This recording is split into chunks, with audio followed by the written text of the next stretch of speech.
Hello, this is Richard C. Wilson at the Family Office Club. We're doing an investor mandate interview today with Ian. Welcome, Ian. Nice to be here. Thanks for having me. Sure. And can you take a minute just to introduce yourself, what type of investor you are? So my name is Ian. I'm the chairman of a group entitled the.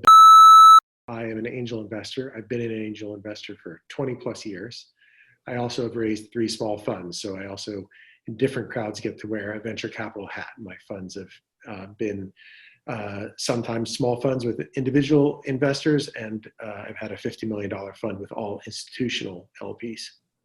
Okay, great. And on the angel side of what's the scope of the deals that you consider? What's kind of the geographical scope as well as kind of industry and size? Sure. So the was the very first high technology angel club in the United States.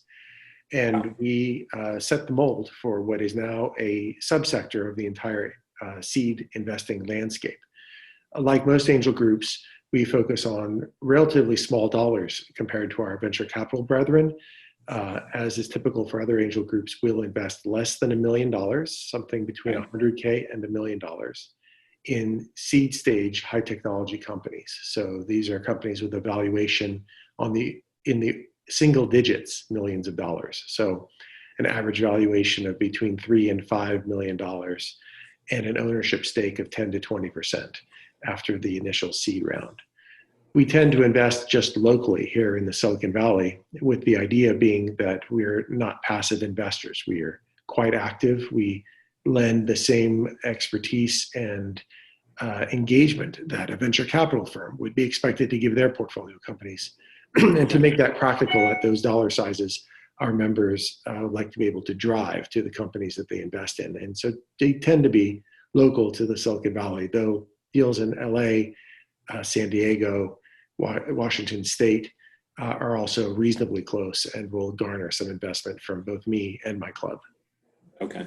And how often do you do a convertible note versus straight equity? Have you ever done a gross revenue royalty deal? Can you talk just a little bit about structure? Yeah, thanks for asking. And to elaborate a little bit on the kinds of deals we do, which is relevant to the question you asked, they really fall into two kinds of buckets.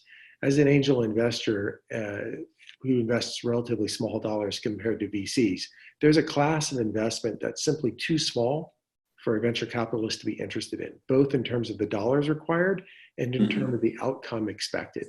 So there's a greenfield opportunity that's exclusively ours for investing a few $100,000 in a company that has an ambition to be acquired or exit for $15 to $20 million. For deals like that, we very much insist upon a price round, and we design our investments to be able to garner between a 5 and a 10x return based on those kinds of exit outcomes. And for those deals, by the way, we can do really very stringent diligence because they really have a very near-term exit that's very defined and garners itself for doing very methodical diligence for that exit.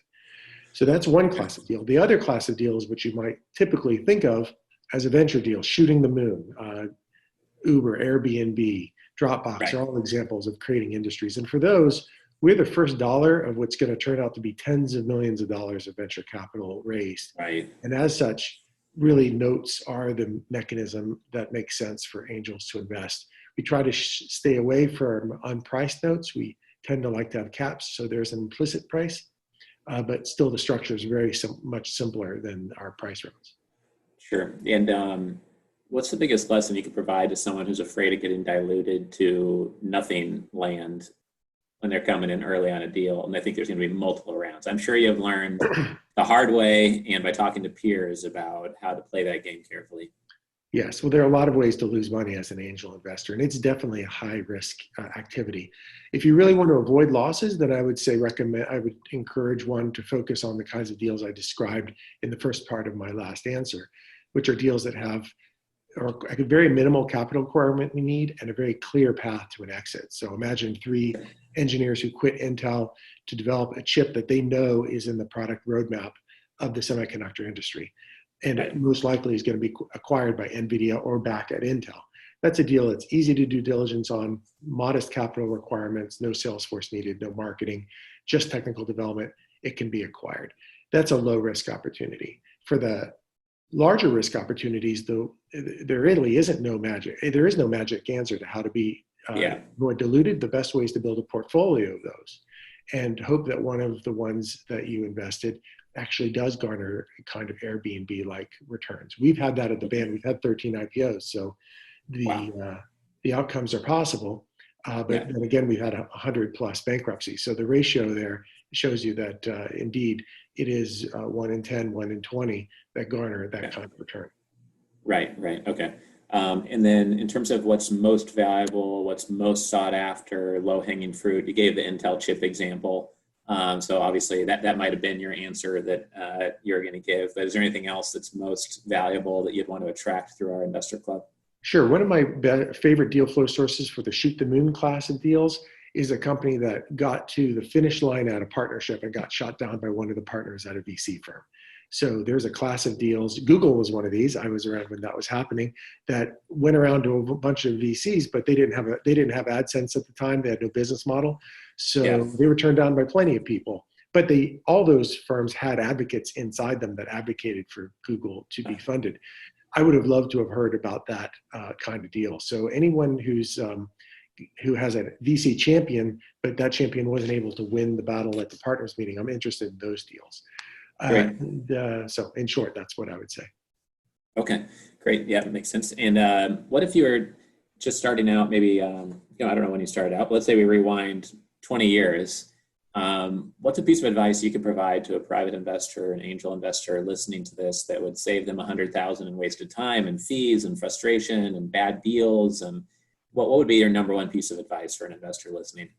Well, you probably know very well that venture funds have a nice reputation because of their blended return, but there's a great disparity between funds. And so if you can't get into the ones that perform really well, and they aren't always the same ones, your returns can be middling to poor.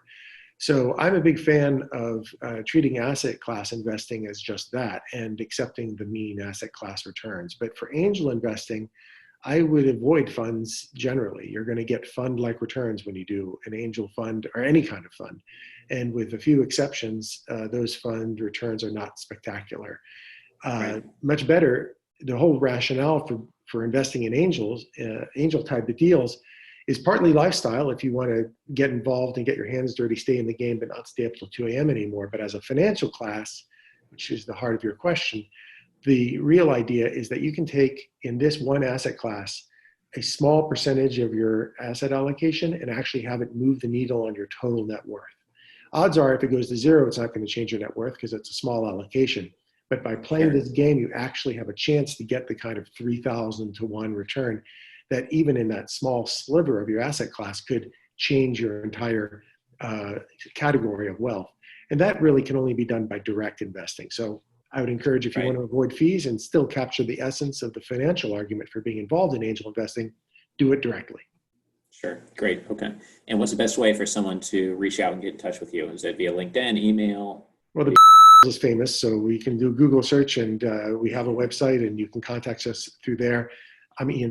I'm also easy to reach. And for anyone in your club, I'd be happy to take a direct communication either through you or directly to me through the information that's on my website. Okay, great. Well, appreciate you spending the time with us today. And when our events get back live here, whenever that may be, happy to invite you to be on stage, at one of those events coming up as well. So thank you. Thanks so much. It's been really fun. Have a great day. Take care, Ian.